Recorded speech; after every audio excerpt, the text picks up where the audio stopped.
오늘은 생명의 부활을 소망하라, 생명의 부활을 소망하라 라는 제목으로 말씀을 나누겠습니다. 우리 옆 사람에게 축복할까요? 생명의 부활을 소망합시다. 우리들이 인생을 마라톤이다, 인생을 마라톤 같다라고 비유를 하지요. 특별히 일반인들이 마라톤을 요즘 많이 참 즐깁니다.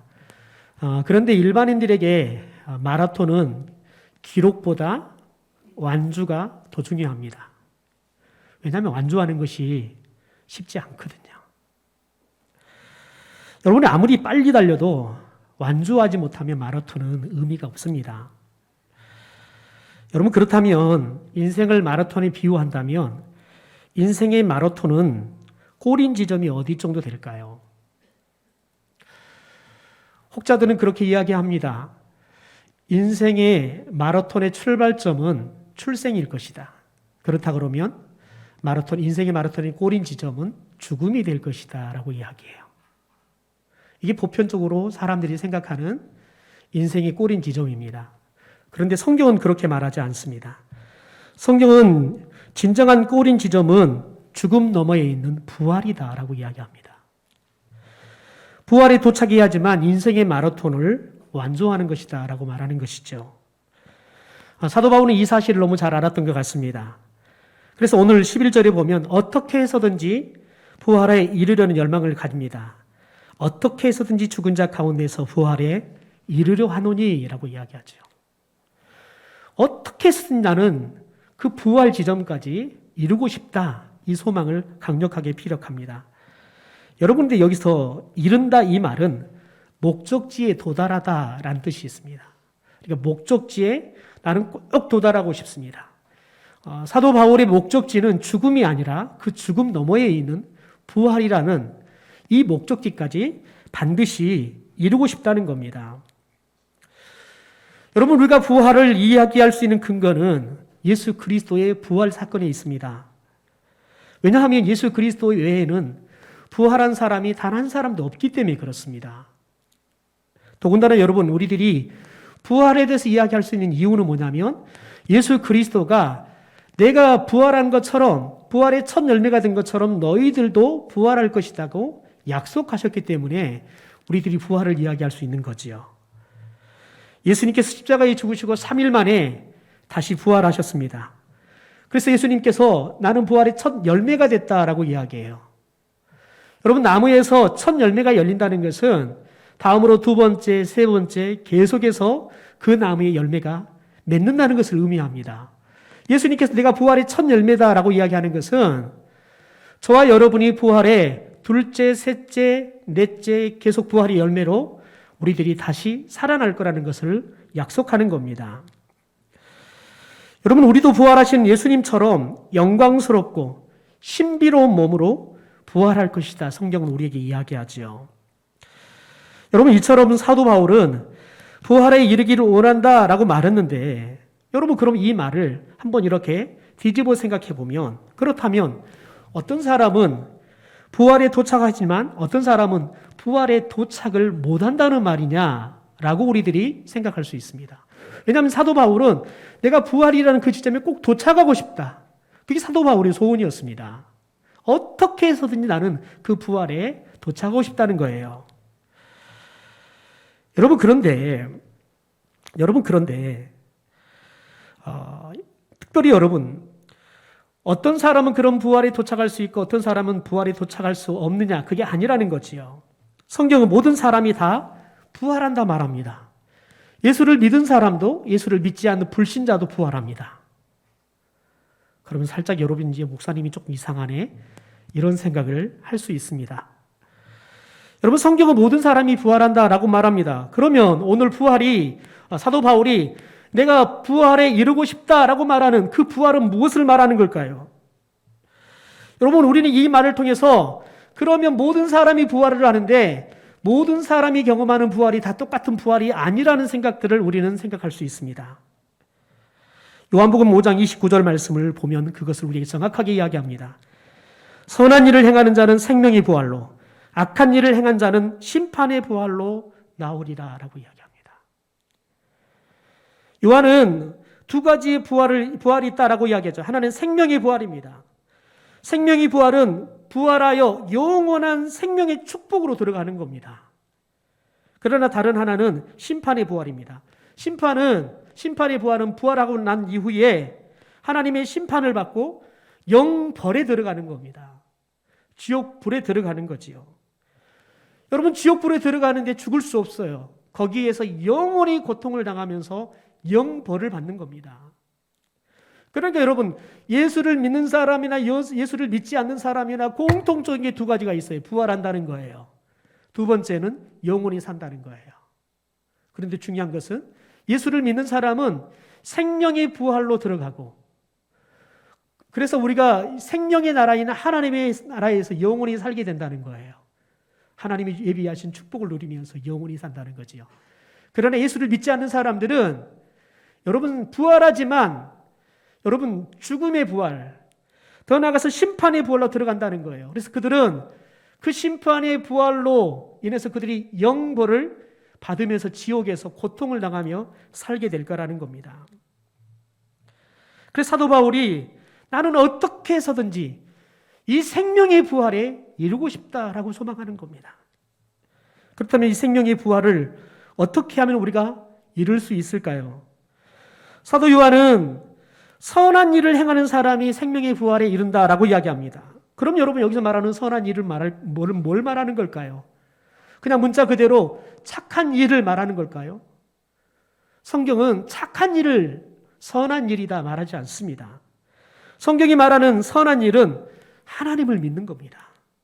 요한복음 5장 24절에 이렇게 말합니다. 내가 진실로 진실로 너희에게 이르노니 내 말을 듣고 또 나 보내신 이를 믿는 자는 영생을 얻었고 심판에 이르지 아니하나니 사망에서 생명으로 옮겼다라고 이야기합니다. 여러분, 선한 일을 하는 사람이 생명의 부활로 들어간다고 말했습니다. 그런데 오늘 말씀에 여러분 누가 생명의 부활로 들어갑니까?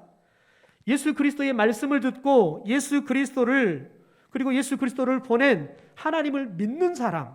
그래서 여러분, 우리들이 선한 일이 뭐냐? 하나님의 말씀을 듣고 그로 인해서 우리들이 예수 그리스도와 예수 그리스도를 보내주신 하나님 아버지를 믿는 그 믿음, 그것이 선한 일이라는 거예요. 여러분, 저와 여러분이 예수 그리스도를 믿고 하나님 아버지가 내 아버지라면 우리는 이미 선한 일을 하고 있는 줄 믿습니다. 이미 우리에게 생명의 부활이 우리 가운데 주어진 줄 믿습니다. 여러분, 그런데 요한복음 5장 21절 말씀에 예수님께서 이런 말씀을 하십니다. 아버지께서 죽은 자들을 일으켜 살리심 같이 아들도 자기가 원하는 자들을 살린다라고 이야기해요. 여러분, 예수님께서 원하는 사람들을 살린다라고 이야기해요. 그런데 예수님께서 어떻게 살린다고 말할까요? 25절에 요한복음 5장 25절에 이렇게 말합니다. 진실로 진실로 너희에게 이르노니 죽은 자들이 하나님의 아들의 음성을 들을 때가 오나니 곧 이때라. 듣는 자는 살아나리라.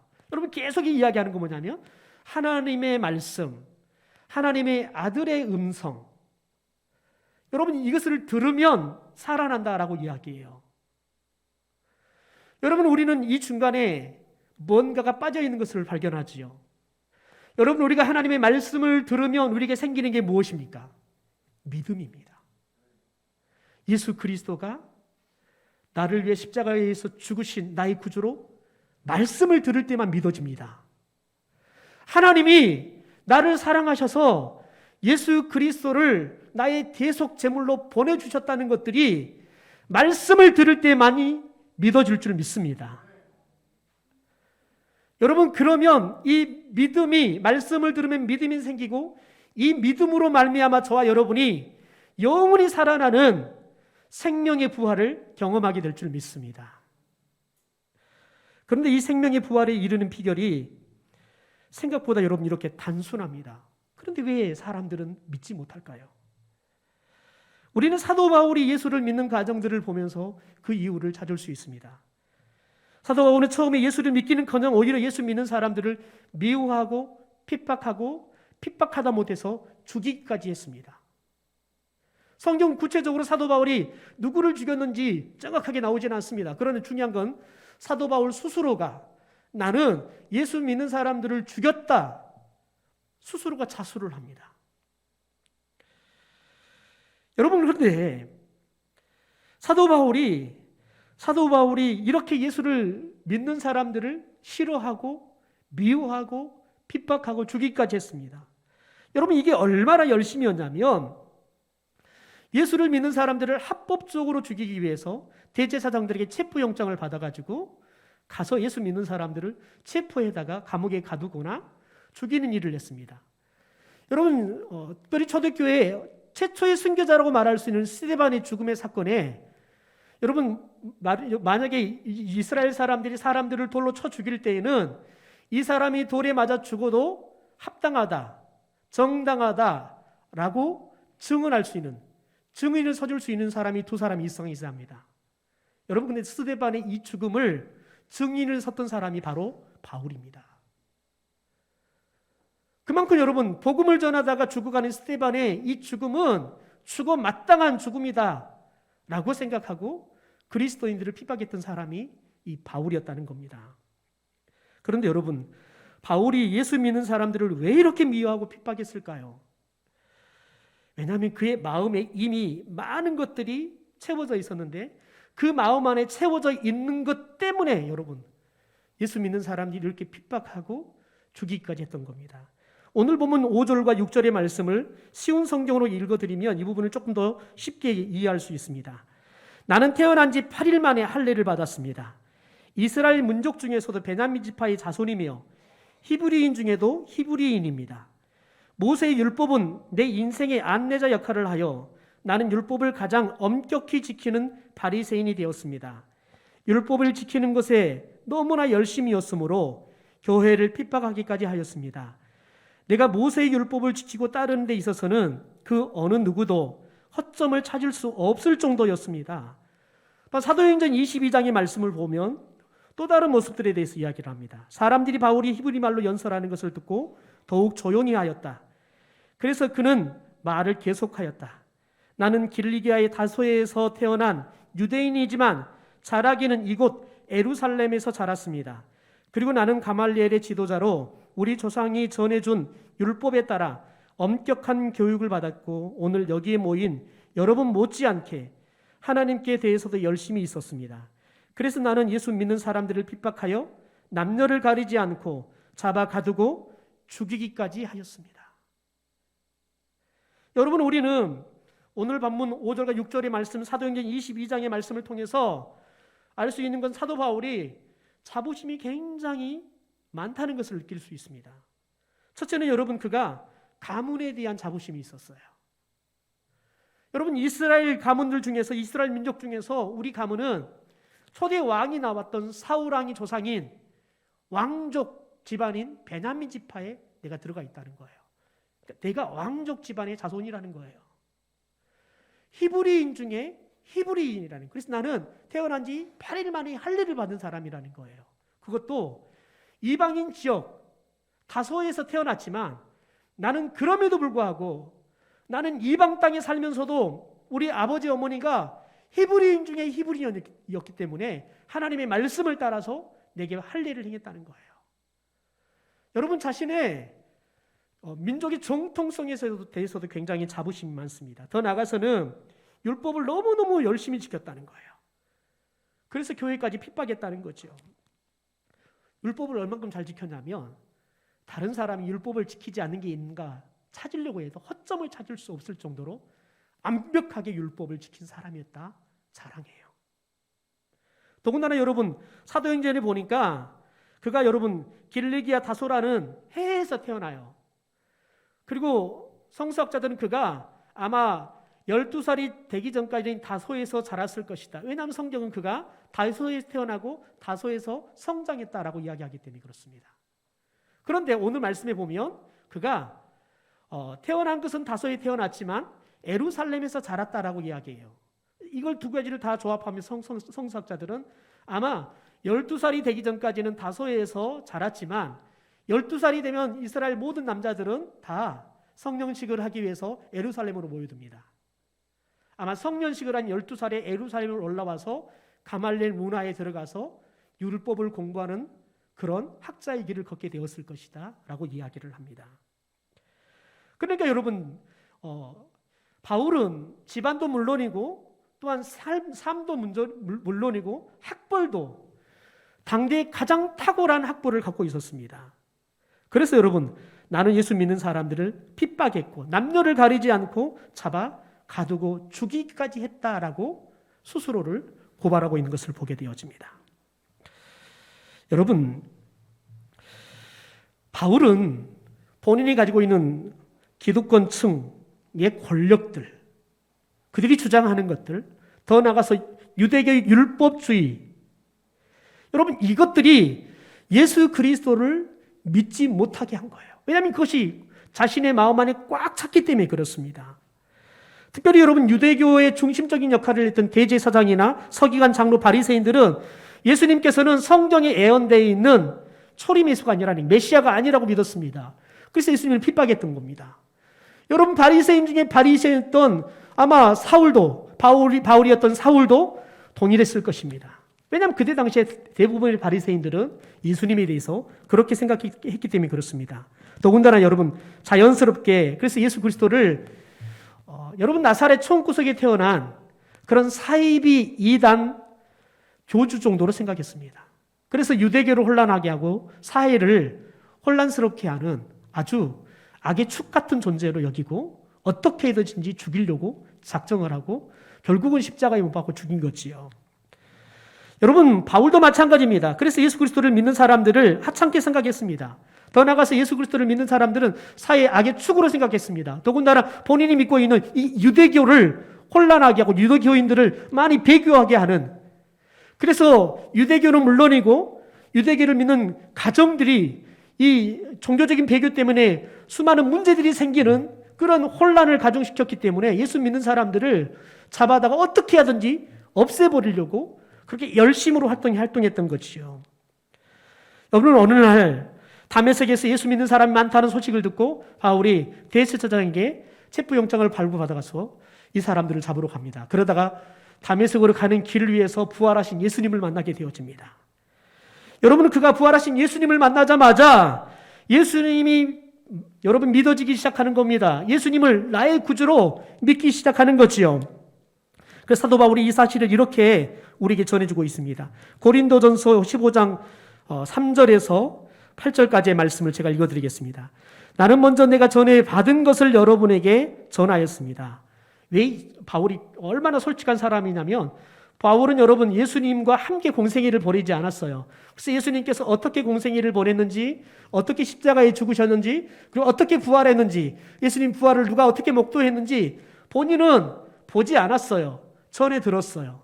그래서 내가 전해 드린 것을 여러분에게 전합니다 라고 이야기해요. 그것은 그리스도께 성경에 기록된 대로 우리의 죄를 위해 죽으시고 무덤에 묻히셨다는 것과 또 예언자들이 말하는 대로 사흘 만에 무덤에서 다시 살아났다는 사실입니다. 그리스도께서는 게바에게, 베드로를 말하는 겁니다. 게바에게 나타나신 후에 다시 12제자에게 나타나셨습니다. 예수님이 부활하고 난 다음에 베드로에게 나타났다. 그리고 12제자에게 나타났다는 거예요. 또 한 번은 500명이 넘는 그리스도인 형제들에게 나타나셨는데 그들 가운데 죽은 사람 몇 명 빼고 대부분 아직도 살아있습니다. 예수님의 부활에 대해서 직접 보고 증언할 사람이 넘쳐난다는 걸 지금 이야기하는 겁니다. 또 그리스도께서는 또 야곱에게 나타나셨고 나중에는 모든 사도 앞에 나타나셨습니다. 그리고 맨 마지막으로 팔싹둥이 같은 나에게도 나타나셨습니다. 여러분 사도 바울이 예수 그리스도를 본인이 따라다니는 제자의 삶을 살지 않았지만 다른 제자들에게 예수님을 따르는 많은 사람들에게 부활하시고 나타났던 것처럼 제일 마지막으로 나같이 부족한 팔싹둥이같이 부족한 나에게도 나타나셨다는 거예요. 그래서 예수님을 내가 믿게 됐다는 겁니다. 여러분 그런데 바울이 이 예수 그리스도를 나의 구주로 모셔드리기에 있어서 선행된 것이 있었습니다. 그것은 뭐냐면 예수님을 만나고 보니 지금까지 그의 마음에 가득 채웠던 그리고 자부심으로 생각했고 자랑거리로 생각했던 그 모든 것들이 부질없는 배설물처럼 여겨지더라는 거예요. 그래서 지금까지 그의 마음에 채웠던 인생의 자랑거리들을 모두 다 내버리는 결단을 합니다. 여러분, 오늘 7절과 9절의 말씀을 제가 현대 성경으로 읽어드리겠습니다. 그러나 한때 대단한 가치가 있다고 생각했던 이런 것들을 지금에 와서는 모조리 내던졌습니다. 그리스도만을 의지하고 그리스도에게만 소망을 두기 위해서입니다. 그렇습니다. 나의 주님 그리스도 예수를 알게 된 것이 너무도 존귀해서 이것과 비교하면 다른 것은 다 무가치하게 여겨질 뿐입니다. 나는 그리스도 외에는 다 쓰레기처럼 여기고 모두 내버렸습니다. 그리스도를 얻기 위해 그렇게 한 것입니다. 보다 더 의로운 사람이 되려고 하거나 율법을 지켜서 구원을 얻으려는 생각을 집어치우고 오직 믿음으로 구원을 얻고 그리스도와 하나가 되기 위해서 그렇게 한 것입니다. 다시 말해서 내가 유대교를 믿을 때 율법을 지켜 행해야지만 구원을 받는다는 그 잘못된 생각들을 다 내버려버렸다는 거예요. 예수만 믿으면 내가 구원을 받고 그래서 예수님과 하나가 되는 삶을 살기 위해서 그 모든 것들을 다 버려버렸다는 거예요. 여러분, 저와 여러분이 예수를 믿으려면 저와 여러분의 마음 안에 차 있는 것들을 버려야 합니다. 저희 집은 자녀들인 저희들이 먼저 예수를 믿었습니다. 그리고 부모님 세대에 복음이 들어갔고 그리고 제일 나중에 할머니에게 들어갔습니다. 여러분, 저희 아버지가 예수를 참 안 믿으셨어요. 처음에 복음을 전했는데 제가 고등학교 2학년 시절에 복음을 전했는데 저희 아버님이 제가 25이 돼서야 교회를 가기 시작하셨습니다. 여러분, 그런데 처음에 복음을 전하는데 아버님이 내 예수를 못 믿고 교회를 가기 어렵다는 거예요. 그 이유가 뭐냐면 나는 집안 장손이라는 거예요. 집안 장손이라는 책임이 마음에 꽉 차 있는 거예요. 차남인 저에게는 이해할 수 없는 아버지의 마음이죠. 더군다나 나는 집안의 장손이어서 조상의 제사를 드려야 되는데 내가 예수 믿으면 이 조상의 제사를 어떻게 드리냐는 거예요. 그래서 예수 못 믿겠다는 거예요. 그래서 시간이 지나니까 이제는 사람들의 체면 때문에 내가 예수를 못 믿겠다는 거예요. 내가 지금까지 조상들을 잘 모시고 살았는데 내가 이제 와가지고 나이 60 다 돼가지고 예수 믿고 조상들을 안 모시면 사람들이 뭐라고 말하겠냐는 거예요. 집안 어르신들이 뭐라고 말하겠냐는 거예요. 그래서 내가 예수 못 믿고 교회를 못 가겠다는 거예요. 그래서 7년 만에 그분이 몸이 매우 아파서 죽게 다 되니까 그제서야 여러분 집안 장손이라는 생각도 조상 제사를 드리는 생각도 사람들의 체면도 다 내다 버려버리고 예수를 믿더라고요. 세례받고 그래서 그분이 천국 가셨어요. 여러분, 우리 마음 안에 있는 세상의 것들, 세상의 가치관, 여러분, 알량한 우리들이 가지고 있는 철학 있죠.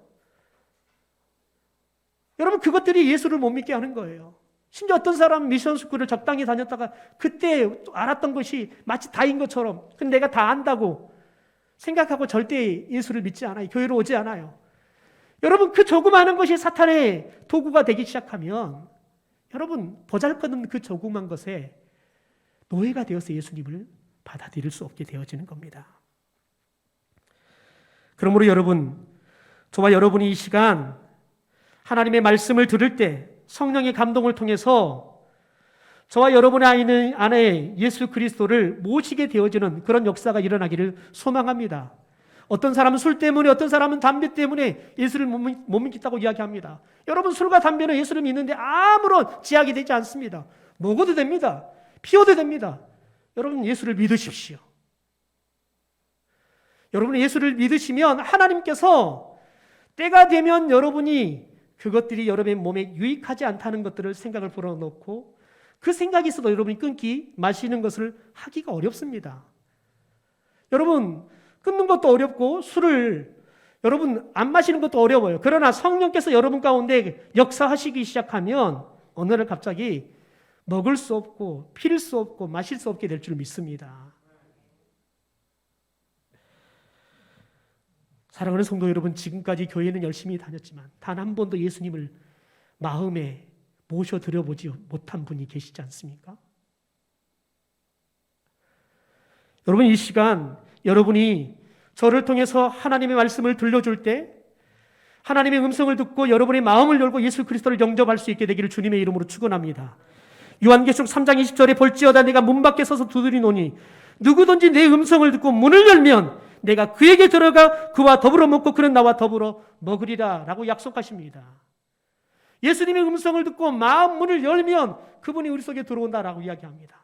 그래서 그분은 나와 더불어 먹고 나는 그분과 더불어 먹고 살 것이다 라고 이야기합니다.